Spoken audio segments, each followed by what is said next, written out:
Mr. Giriraj Mall, can you just start by giving a brief background on how you have come about, starting this company and very briefly, of course. Yeah, Mallcom India Limited is a 37-year-old company, and this we started as a leather glove manufacturer and distributor way back in 1983, and eventually, because of the quality of our product and the deliverables, uh, we got the faith, the trust in our customers, which were mostly in Europe, and we got into various kind of PPEs like industrial workwear. Then we got into seamless knitted glove. Then we got into nitrile dipped gloves, safety shoes, and after 3 decades of working, we finally can be termed as an integrated manufacturer and distributor of PPE, personal protective equipment. So that in the short note, this is our the journey of Malcolm is. And what kind of facilities do you have? I mean, manufacturing facilities. So, Pratap, we are basically we have got 7 manufacturing units in and around Calcutta, and we have got 1 unit in Haridwar in a special economic zone, and now we are building up another facility in Ahmedabad. Totally, we because all the products are quite different, and they need a different kind of skills, raw materials, and operators, machineries. So we have got a unit for leather glove and leather tanning and safety shoes separately compared to, say, for example, an industrial workwear, or you talk about nitrile dip gloves. So all the facilities are quite different. And currently, we employ around 3,000 plus people, out of which 450 are on permanent payrolls of Malcolm. So, and tell me, your products are, what is the percentage of exports into the domestic consumption? Uh, a very interesting question, and I should answer this in a different way. We started as an export-oriented company, and we were 100% export-oriented firm till 2004.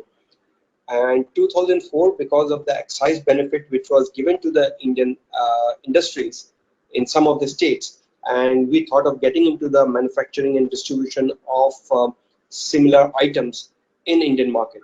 So we are very late entrant in the Indian market, and so we started the Indian distribution in our own brand name in 2004 2005, and literally now we have got 20 28% of our revenue is from the Indian market, from the Indian domestic market, or I would say Indian subcontinent market, and So, balance 62% is from exports. 72% is from exports, right? and tell me, since there are such different kinds of things that you make, so safety shoes, leather gloves, textile gloves, and the safety apparels, helmets, etc. I mean, does this integration of different manufacturing facility into one? How is that? How does that work? I mean, you have different multiple items, and then you are putting it together as an integrated PPE. Um, is that different facilities create different things, and then you integrate them at one place? How does it work? First of all, when I say integrated manufacturer, that means the the line staffs in many of the occasions are common. Say, for example, we have got a single R&D and technical cell. Our selling and distribution is at one place. Our accounting is at one place, but the production facilities are totally different. So our helmet production is way different than a safety shoe manufacturing unit. They are in 2 different locations. Sometimes in some of the places they are sharing the same complex or same place, but there are 2 different sets of people who are working in 2 different product line. So if I to make the things clear, like we have got in the leather complex, which is a very famous leather complex in Calcutta called Bantala Leather Complex, and there we have got the tannery, we have got the leather glove making unit, we also have got the shoe making unit, and there are 3 different facilities at 3 different physical locations, uh, but because the products are quite similar, so they are kept it in one place. So that's how we integrate our whole process. Yeah. So let's talk in the context of the current crisis. We are talking about a shortage of PPE suits.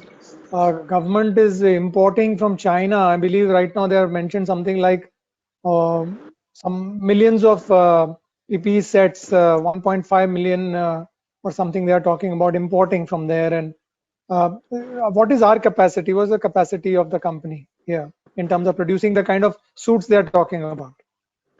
Okay. Um, Before I answer this question, I would like to do a little elaboration on the first speech of PM Modi, and suddenly the word PPE became the household name. People started talking about what actually PPE means. In today's context, when we say a medical PPE is a kit, basically, which is a very specialized kit, which a doctor or a person who is in a caregiving position and is in close proximity to a COVID-19 patient.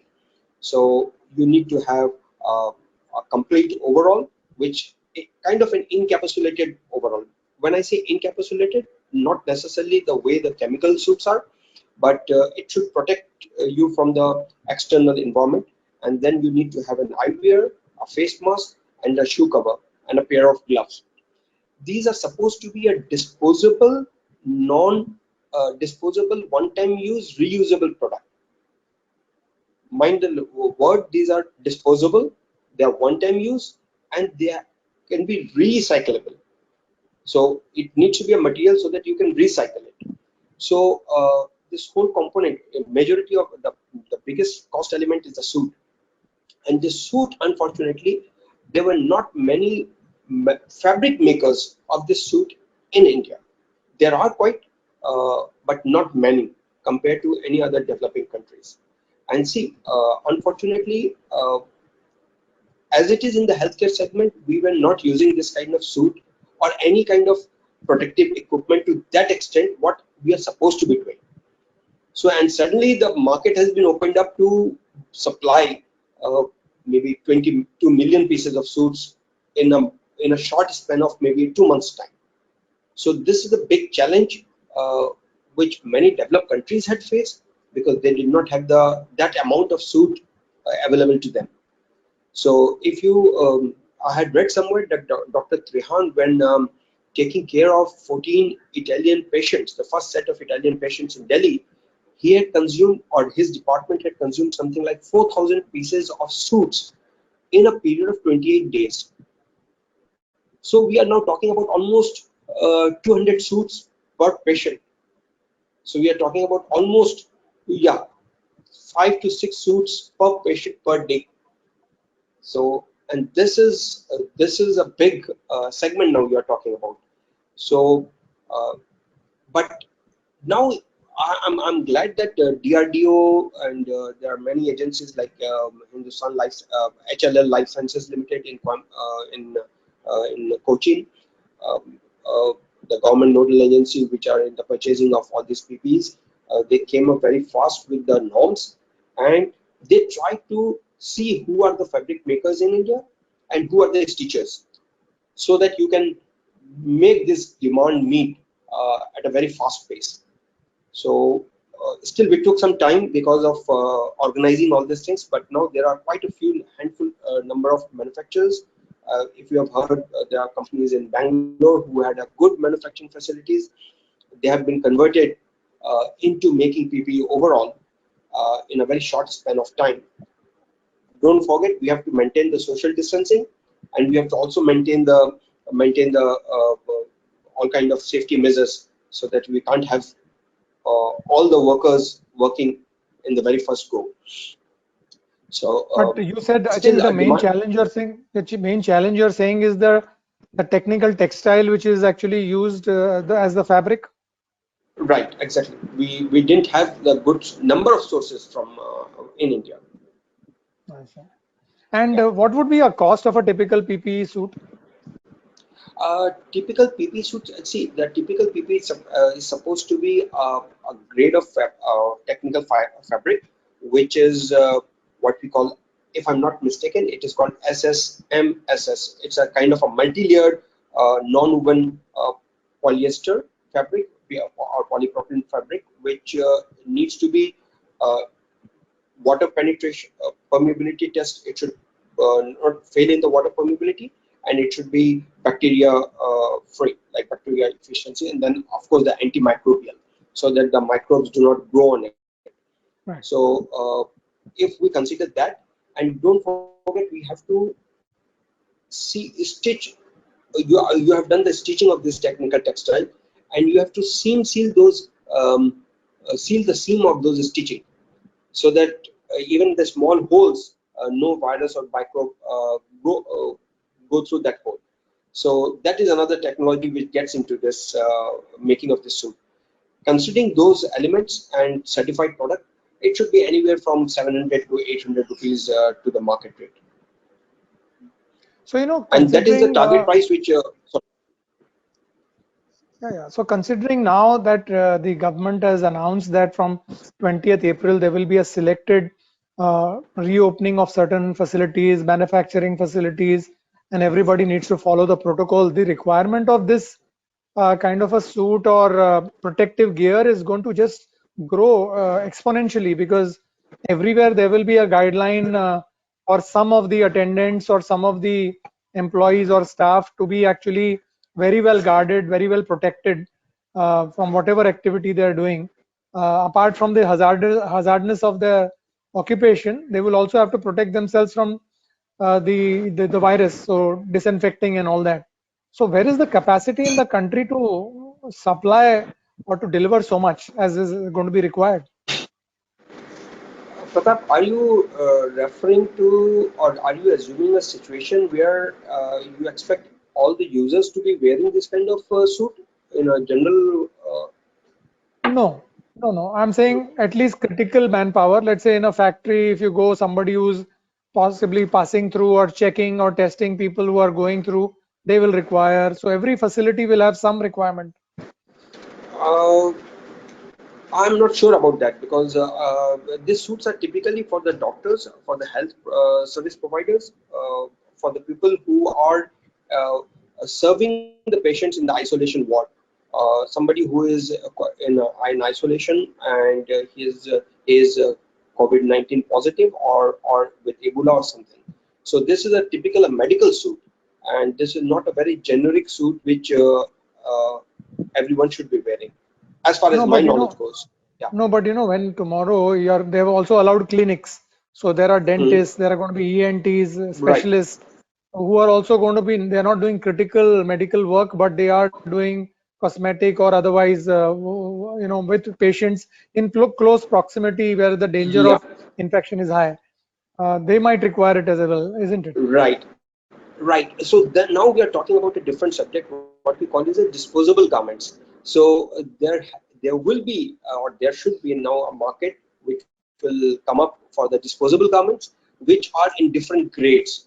So say for example, somebody who is doing a, say, pedicure to you, he or she would be doing or wearing a disposable garment which is meant for a lower risk of infection, while Okay. a dentist would be wearing something which is of a high risk, because he is exposed in front of patient's mouth for a long period of time. So his exposure level is going to be much higher, and there will be a different grade. Matter of fact, in the developed countries, there are different grades of disposable garments which are made available for this segment. And I'm sure over a period of a year or two,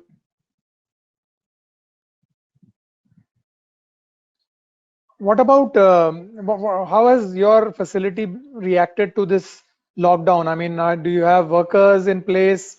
Were you carrying on any activity for, because this is an essential product? Hmm, hmm. Yeah, so we were not into this disposable garment at all, pre lockdown period, and when this, and we were just considering that what is going to happen in case of lockdown, and what do we, whether we can make this white coveralls for the doctors or not. So we were just into the drawing board, and the lockdown happened. So interestingly, we could, within maybe in a 15 days time or 7 days, less than 10 days time, we could manage to get dates. We could manage to get the fabric, the certified fabric. But the biggest challenge was how many operators can we employ. So we went for the other route. We just got the migrant labor to stay back in the facility itself.